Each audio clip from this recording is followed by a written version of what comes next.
I got so much done and I'm so excited to share with you everything today. G'day, my name is Sean and this is my weekly update where I share my quilting adventures. Let's go ahead and get started with the works in progress.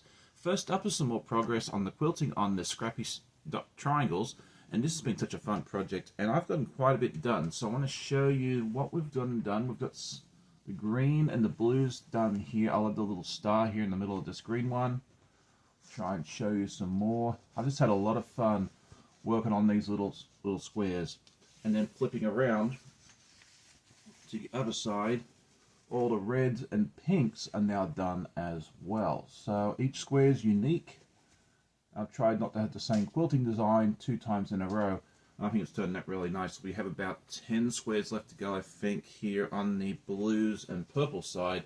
And then we can go ahead and start on the black as well. So this gets finished and submitted in about 2 weeks. So we're getting to the crunch, but I think we'll finish it just in time. And then the other project I have working on scrappy-wise is the scrappy triangles. Last week you saw some of the green triangles, and I've got a couple more to show you. We've got this one here done. This one came together pretty quickly, and I think it turned out really nicely.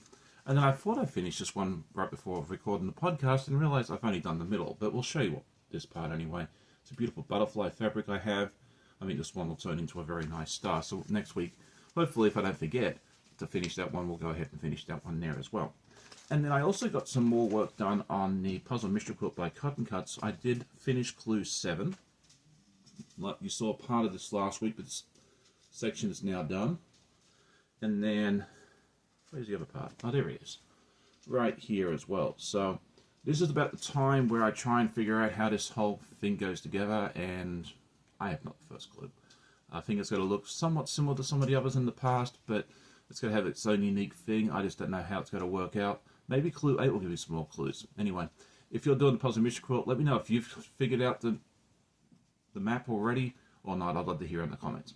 I do have some finished objects to show you later on in the episode, but before we do that, let's go ahead and do our week in review. If you're new to the channel, welcome. It's so good to have you, and I want to say welcome back to anyone that's been here before. So thank you all so much. But the week in review is a series of videos I take during the week, most of me sewing, but also of any adventures we get up to. So I hope you enjoy.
Last week I asked everybody, how often do you go to the fabric store or do you do your shopping online? And I love to read your responses, and there was a wide variety. Some of you go to the fabric store on a monthly basis, some of you go, in your quotes, way too often, and some do most of your shopping online or only go a couple of times in a year as needed as well. So thank you so much for responding to that. I always love reading those responses.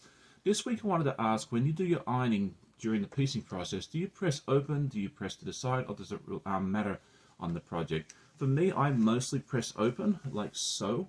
But if there's a project where I plan on doing stitch in the ditch, like this one here, because this one's to be done quickly and easily, I do press to one side because stitching in the ditch, you don't want to have the seams open because it just doesn't have quite enough strength there to keep everything open. So let me know in the comments which way you do it. I'd love to hear in the comments. So what are my goals for this week? Well, I want to get the State Fair quilt done as much as possible during this week because we only have a couple more weeks left to do, and then also finish this one here, which is the buffalo plaid for our exchange student who's arriving in just a couple of weeks. I've realized that this one is a little bit smaller than I want it to be because I made these squares 6 inch instead of 8 or 9. Whoops. And I don't have quite enough of this fabric left to complete that. So what I think I'm going to do now is I've got a dark navy here. I think I might do a border and maybe another little border of smaller squares around the edge so we can get that finished up there as well. So it's going to be quite a bit of a busy rush to the end here for me, but I think we're going to make it work. Next up is news and events, and I had one live yesterday morning with my friend Deb S, the Pug Mum Quilter. We had a lot of fun. We had quite a few people join us in the audience. If you watched the replay, please let us know in the comments as well. But we had also had a wonderful trivia quiz, which was a little bit harder than I first expected. So we'll tweak that in future weeks there as well. So thank you all so much for being good sports and participating in that. We had so much fun. This week I will have a guild meeting tonight at 8 p.m. Eastern over on our Discord server. If you've never been before and you're interested in checking out a guild, a low-key guild, come over and check us out. We'd love to have you join us as well. At 10 p.m. Eastern tonight, I'll be joining my friend Tammy over at the Siberian Wind. We're going to be having a lot of fun together, and I plan to complete the second start to the right block that I've been working on tonight if all goes well. This Saturday morning, I also plan to have another live. I'm still finalizing the guests for that one there as well. So come check it out on Saturday to find out who it is. It is almost time for me to show you the completed blocks. But before I do that, I'd just like to ask a quick favor of you.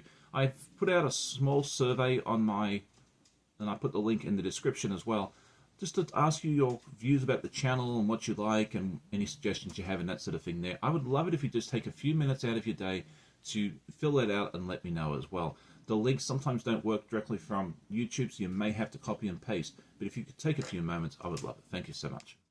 I've held the suspense long enough, so now it's time to show you the completed blocks. First up is the Blowing Up Bunnies by East Quilting Co. And this one's been such a fun project. So this is the last bunny that I'm likely to do for this one here. I'm going to make it a little bit smaller than what they first. It's supposed to be 6. I think I'm just going to do 4, one of each type, because I want to make a small lap quilt for the office, because our office is always so cold. But this is how the bunny looks. I think this one turned out really nicely. So that's what we got done now. And then the other one is the Anna Green Gables, also by East Quilting Co. And I went ahead and made the house this week. This one went together a whole lot quicker than I thought it would. I actually assembled the whole thing in maybe just a couple of hours.